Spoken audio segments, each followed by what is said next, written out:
Hi friends, welcome back to the part 2 of our first lesson, the first prose lesson, the last lesson. The background of it is Franco-Prussian War of 1870-71. Franco-Prussian War of 1870-71, in which France was conquered by Prussia under Bismarck.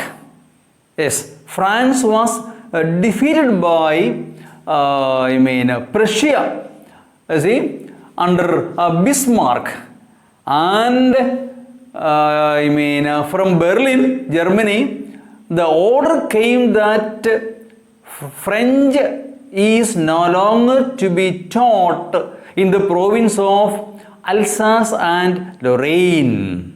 And the French teacher, that means the language teacher who taught them French for many years, not one or two, 40 years, gives his last lesson. Yes, Mr. M. Kamal, he is a teacher, and France F-R-A-N-Z is a student. The name of the student also is France F-R-A-N-Z.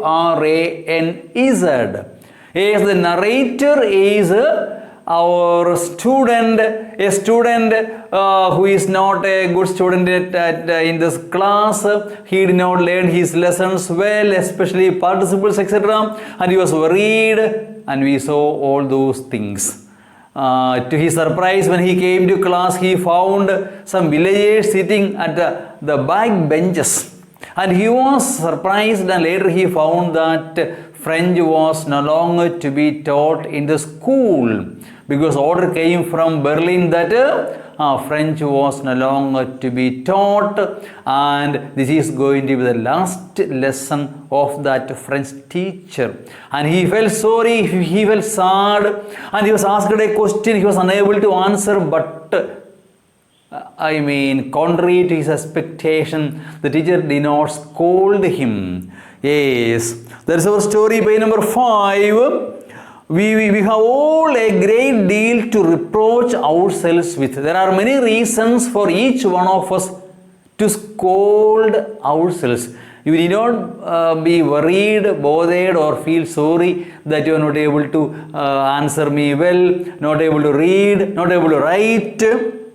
Your parents were not anxious enough.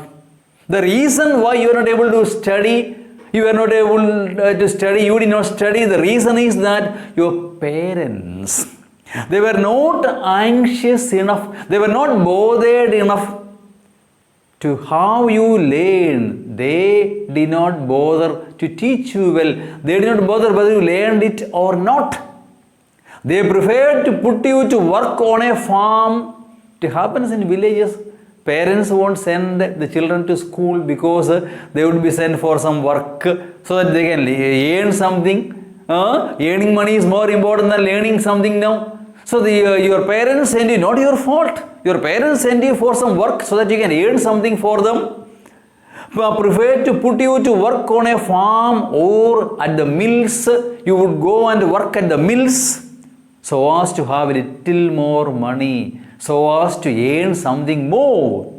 And I have been to blame also. He makes a confession. He confesses that to some extent it is his fault. What is that? Have I not often sent you to water my flowers instead of learning your lessons? I made some mistakes too. I made some mistakes myself. Why? I allowed you to water my plants instead of making you learn your lessons in the class. He is so interested in growing plants, etc. Outside the class, there is a small garden. I made you water the plants in the garden instead of making you study your lessons. It is my fault. He confesses. He feels regret for that. I should have spent more. He was so hardworking. He sincerely taught them. Still he feels I should have spent some more time to make you study. Instead of sending you to water my plants, I am sorry for that. Self-evaluation. He makes, some self-criticism. He criticizes himself, telling that it is in a fact I am also to be blamed for. For what? Because you don't learn anything. You don't know how to read the language French. You don't know how to write. And when I wanted to go fishing, did I not just give you a whole day? I made some mistakes in such a way also. When I wanted to go for fishing, I gave you a holiday. My fault. He makes some self-criticism, telling that my fault it was to give you holiday when I wanted to go for fishing, etc. and etc. Then from one thing to another, Mr. Hamel went on to talk of the French language. He began praising the French language, saying that it was the most beautiful language in the world. Do you know? You don't know. You don't realize that the most beautiful language in the world is French, according to our teacher. Yes, the clearest, the most logical, that we must guard it among us and never forget it. Yes, you must protect it, guard it, study well, keep it with you. Keep in your memory, never forget it. The most beautiful language in the world. Yes, because when a people are enslaved, do you know? When a people, that means a country. So people of different nationalities called, peoples. Different kinds of people. Suppose a gathering where people from Tamil Nadu, Kerala, Andhra, etc. all are gathered against peoples. Plural can be used. A people means a country, a group, not simply a group. A country is enslaved. As long as they hold fast their language, language is a unifying force. When you are strong, believers of your mother tongue, that means you study well, you follow it, that means that will unite you all. A unifying force it would become. I already mentioned the first video, that is a unifying force. Yes, when you hold on to your language, your mother tongue, it is as if they are the key to their prison.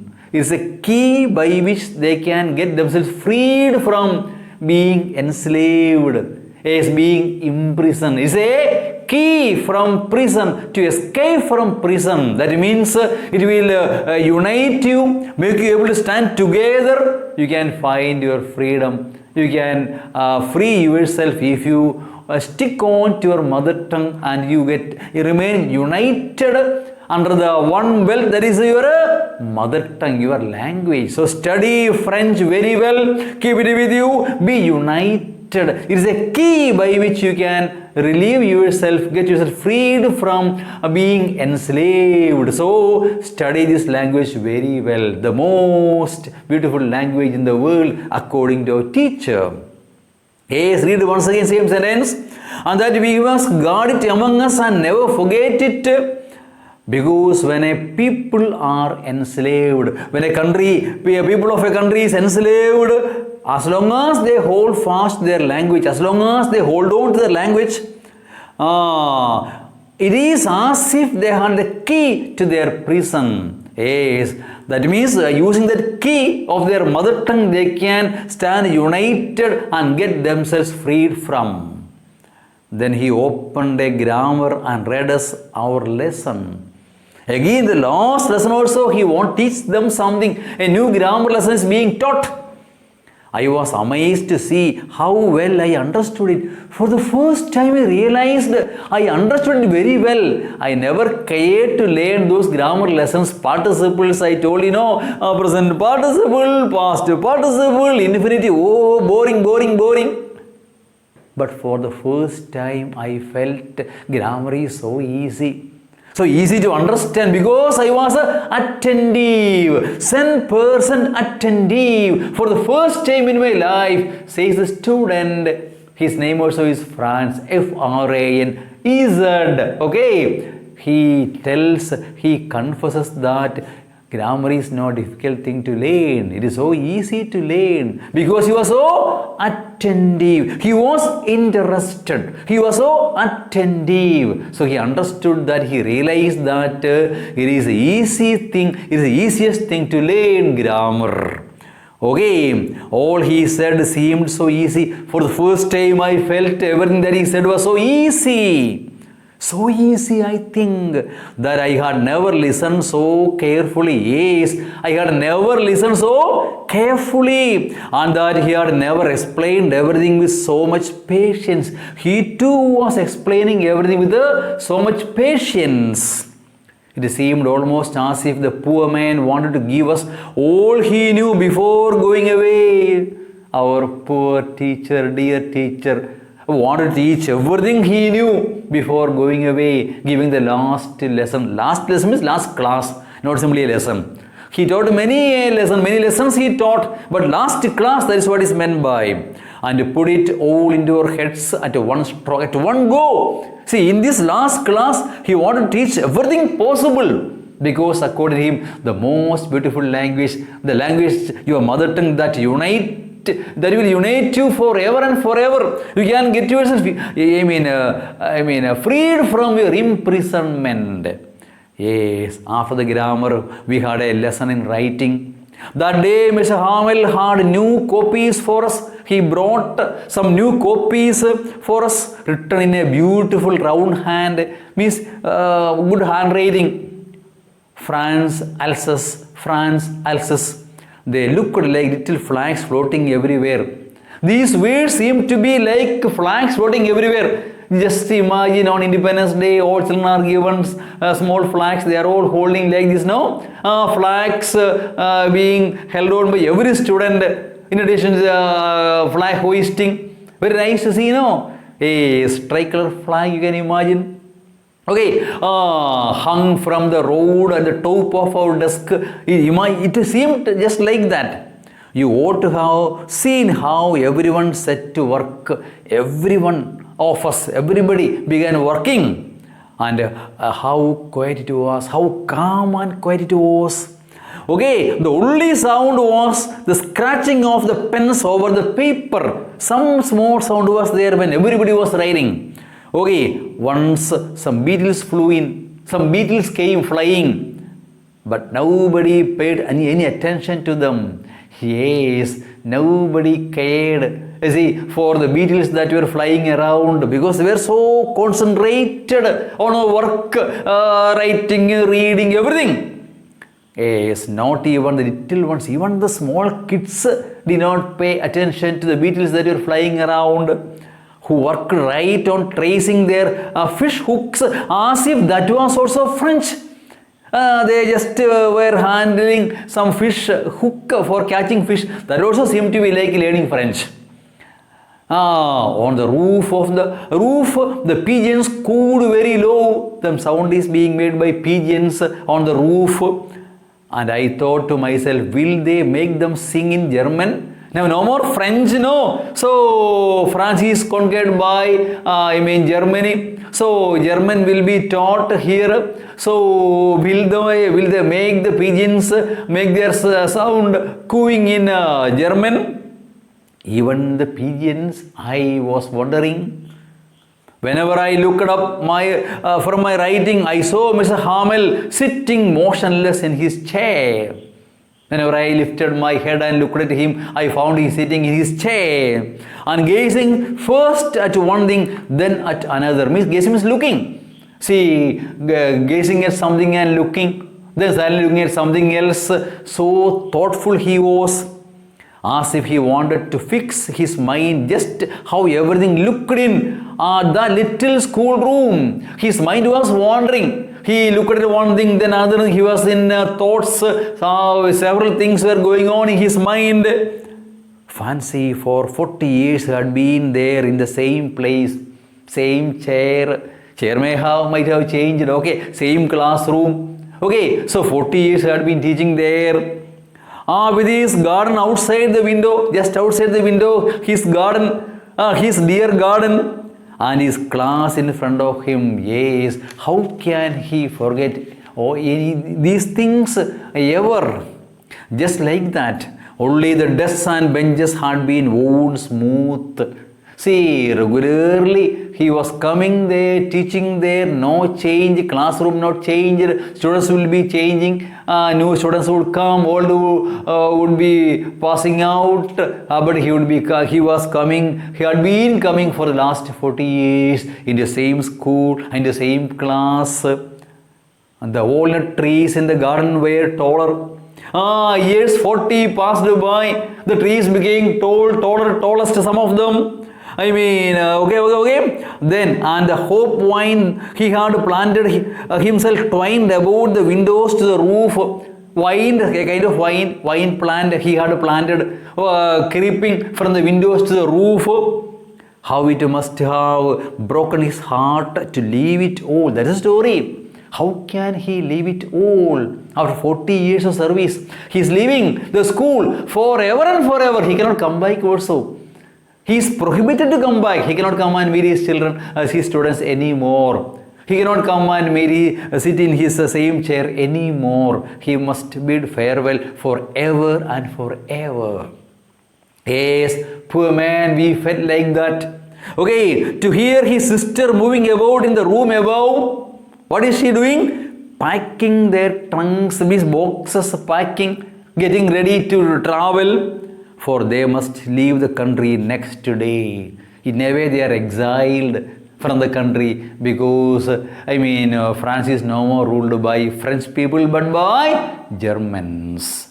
So painful it is. So painful it is, no? Yes, for him it is so painful.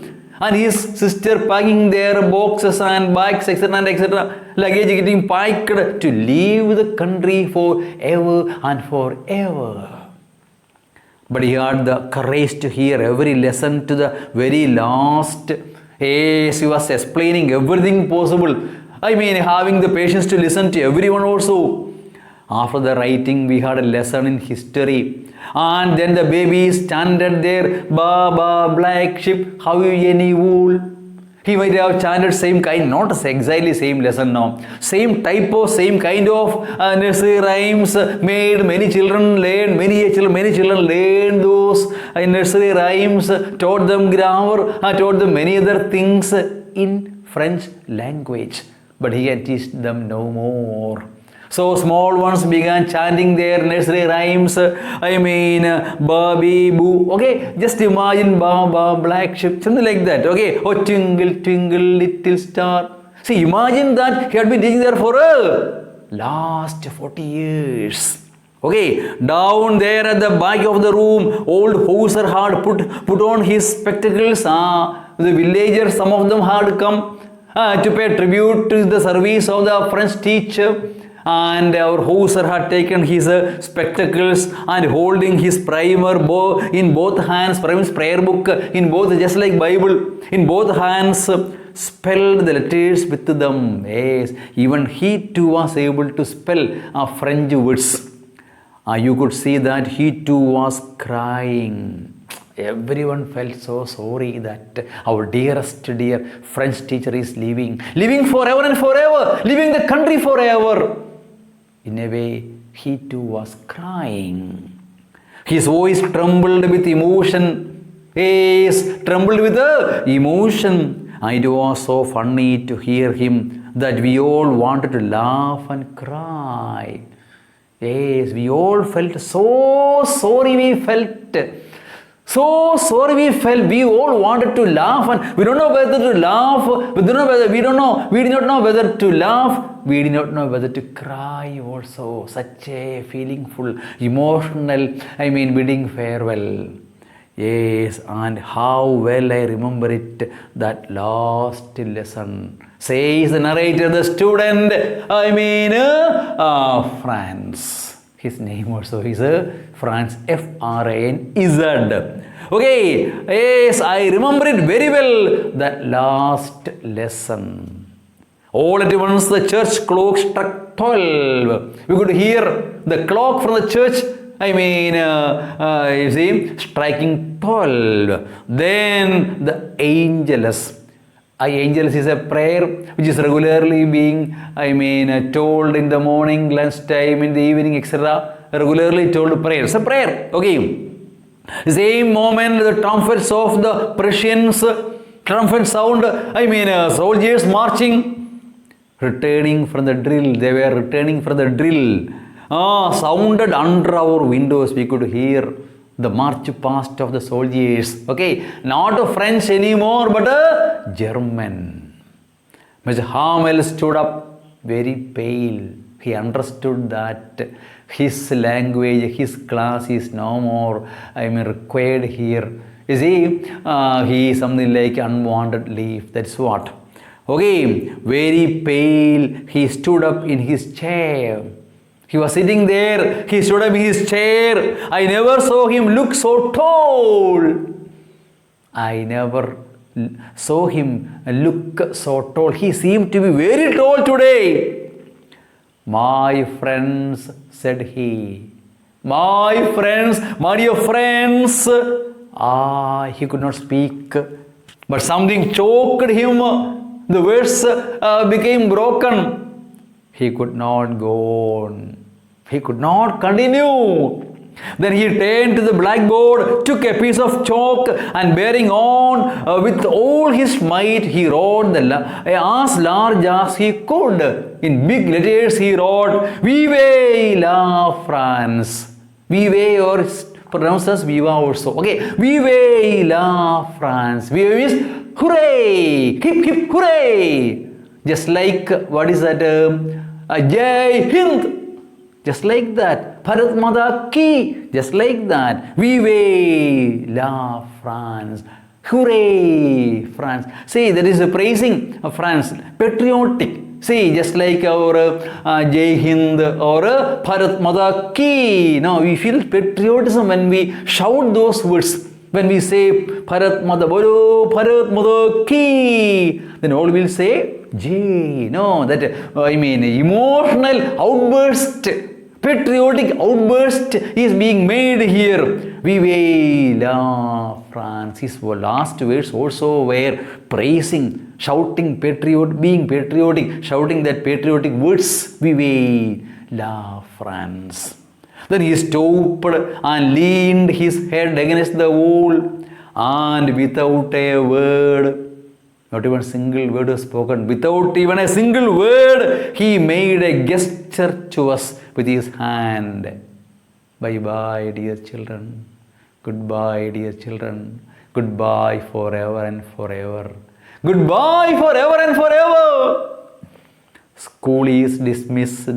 You may go. With so much sadness in his heart, he simply said, the school is dismissed. You may go. I hope the story is clear to you. The last lesson, of a teacher, a language teacher, French teacher, is once again go through the lesson, and if there is a doubt remaining, let me know it. I will clarify. Thank you for watching. Meet you with another video. Goodbye.